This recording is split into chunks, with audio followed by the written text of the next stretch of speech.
Você tá passando nervoso com seus resultados? Hoje a gente trouxe o Danilo aqui, Saltarelli, para falar da importância da marca. Pode ser um problema, hein? Seja bem-vindo ao terceiro episódio do Podcast RGB.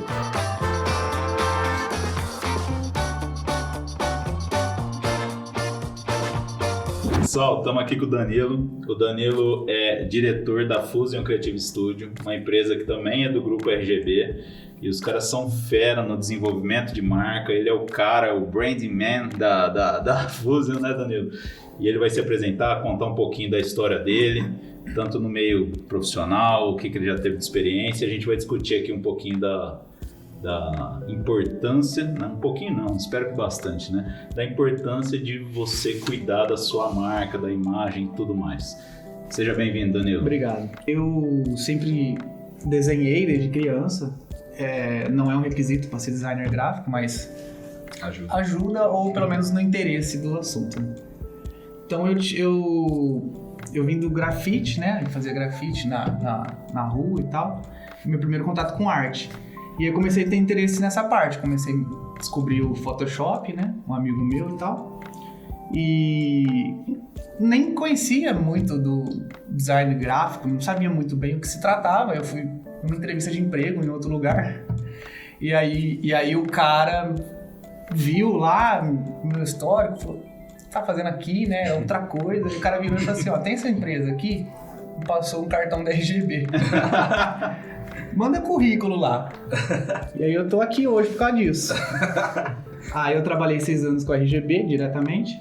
Depois eu fiz a faculdade de designer gráfico, me formei, e aí mas enquanto isso a gente estava fazendo a Fusion Creative Studio.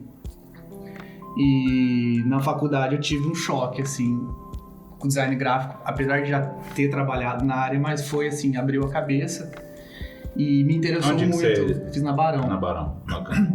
E muito me interessou, assim, especificamente a área de marca, de branding, assim. História da arte e a parte de marca. E eu fiquei encantado e hoje eu tento fazer da melhor forma possível, né? A gente consegue às vezes. Não, o trabalho de vocês está fantástico. Ricardo, tem alguma coisa para falar sobre, na realidade, perguntar para o Danilo em relação ao que você vê, o que a gente vê aí de falta de cuidado ou de... Não, uma coisa que eu acho bacana na parte de identidade é que você tem cuidados específicos que sem esse conhecimento você não vai, a pessoa não vai pensar nisso, né? Então eu vejo que quando você vai criar uma marca ou até pensar em como essa empresa vai se comunicar, você tem alguns tópicos ali que você tem que ter atenção, sim, né? E aí eu imagino que você estudou bastante isso na parte de design gráfico e queria que você desse uma listada aí nesse sentido. Depende do cuidado de pensar, se fala assim em detalhe de símbolo, de usar o estudo ou mais apresentação? O estudo, eu vejo que você tem até um... Sabe como que você chega? Eu faço assim, qual que é o processo, né? Eu faço um brainstorm, né? Que eu pego a marca o nome e a área que a empresa atua e eu tento buscar o que me remete a essa empresa, o que ela me remete. Então eu começo a fazer um mapa com todos esses temas, assim. Então eu pego lá também se a marca ela deve ser alegre, se ela deve ser mais contida, se ela deve ser mais... De acordo com o posicionamento da empresa. Então você tem que brifar tudo isso antes, que é a parte mais difícil, eu acho. Uhum. Você tirar, muitas vezes uma empresa que está sendo, ele nem sabe como... Exato. Né? E a gente tem que meio que guiar isso. E é difícil você conseguir extrair isso e imergir nisso, né? Mas depois que você consegue esse mapa, aí você abre o norte. Eu tento não buscar muita referência. Eu busco, mas não busco muitas. Eu já até conversei com outros designers da faculdade, colegas, sobre isso. Me polui um pouco. Então, se eu abrir um mapa cheio de referência... Você acaba seguindo alguma. Vai ficar igual a alguma, em algum pedaço. E já aconteceu e eu me arrependo, assim, não curto. Então, hoje eu tento abrir menos referência. Depois, então, aí eu, com esse cuidado que eu tenho de imergir e tal na marca do cara, na história, no posicionamento da empresa, que a gente começa a pesquisar como que a gente vai trabalhar. Se a gente vai trabalhar uma tipografia forte, um símbolo forte, ou os dois, mas os dois eu já não uso mais. Hoje eu entendo que se você trabalha um símbolo, o símbolo ele tem que ser um destaque. Então, se eu trabalho símbolo e uma fonte com desenho dentro, então eu acho que bagunça. Sim. Já tira um pouco do... Um estudo de peso, na verdade. Você já tira a alta pregnância da marca, né? Quanto menos elemento ela tiver, mais a alta pregnância dela é maior. Alta pregnância. Mas, então, aí eu não sei explicar muito bem, assim, porque nem sempre é igual. O processo. O processo, né? Nem sempre é igual. Certo. O Danilo, uma coisa que eu percebo é o seguinte, né? A gente sabe como é difícil fazer uma empresa acontecer. A gente é empresário, a gente sabe que não é uma coisa que você começa com muito dinheiro, você não começa... Na verdade, é sempre ao contrário disso, né? A gente normalmente começa do jeito que dá e vamos fazendo e... Começa com uma ideia, né? Exato, e chegamos muitas empresas começam a se preocupar com a qualidade da imagem dela depois de estar com o tempo rodando, né? Sim. E eu percebo que quanto mais a empresa já se tornou valiosa, mais ela investe nisso e tem cuidado com isso, né? Porque a gente só percebe o quanto vale uma marca quando a gente já tem uma marca forte ou quando a gente perde uma marca. Tem muitos casos de pessoas que têm que trocar o nome de uma empresa por falta de registro, né, e tudo mais. Inclusive, isso é uma coisa legal a gente comentar, a importância de se buscar um nome exclusivo que esteja livre, né, para fazer o processo de patente, porque não é o custo de fazer o desenho, né? É muito mais que isso. O desenho é a parte mais fácil. Transmitir, pra mim que desenhar é mais fácil. Agora, chegar naquela ideia que pra mim é difícil. Mas eu acho que bastante... Bom, eu não sou... Tenho 12 anos de design, né? Mas eu tenho percebido que, por ser pouco tempo, perto de muito monstro aí que eu já conheci, eu tenho percebido que as empresas, mesmo agora, assim... Muitas, quando o cara vai abrir uma empresa, ele já tem uma noção da importância da marca. Sim, isso é legal. Uma coisa que não tinha... A gente tem agora um cliente que está entrando agora, que justamente ele vai abrir um bar e ele já vai começar com uma marca. E eu falo pro cara, eu sei que é difícil, você já está investindo em tanta coisa, tem que investir mais nisso. Mas com certeza você já vai começar um passo à frente de quem não fez isso. Exatamente. Você já vai ter um bar que a pessoa vai olhar aquilo e se ele veio em qualquer outro lugar, ele já vai saber do que se trata. Porque tem algo que é automático, né? Se você vê uma comunicação bem feita, uma marca bem apresentada, você sente uma segurança maior. Então, se você vê uma marca de uma empresa que você sabe, é perceptível que ela foi feita assim, o cara pegou no Word, às vezes, montou sem conhecimento, sem um espaçamento bacana, sem uma apresentação legal, você não sente uma segurança naquilo lá. A pessoa vai ter que se esforçar mais para passar a segurança. Sim. Então é muito comum, às vezes, você ver, cara, uma identidade maravilhosa, você olha e você fala, isso daqui é uma empresa gigantesca. E às vezes não é. Às vezes é uma empresa que está começando. Só que se você já tem esse primeiro passo aí, essa primeira confiança, te ajuda demais. Sim. Às vezes você vai até surpreender a pessoa positivamente, porque assim, eu falo o seguinte, marca boa gera dinheiro, certo? É só a gente parar e pensar quanto custa uma camisa polo sem marca e uma camisa da Lacoste, da Polo, enfim, de marcas que são consagradas. É a mesma camisa. É igual. Muda o símbolo que tá nela. Muda o símbolo. Na realidade, muda o que ela passa para as pessoas. Exato. Né? Que é o que tá por trás daquilo. Exatamente. Que ela representa. Que é o que ela representa. Então, assim, mas para a gente conseguir criar uma marca forte, vai muito além desse desenho inicial. E quem tiver no YouTube, inclusive, vendo aí, a gente vai passar algumas marcas e alguns processos, algumas apresentações de marca feitas aqui pela Fusion.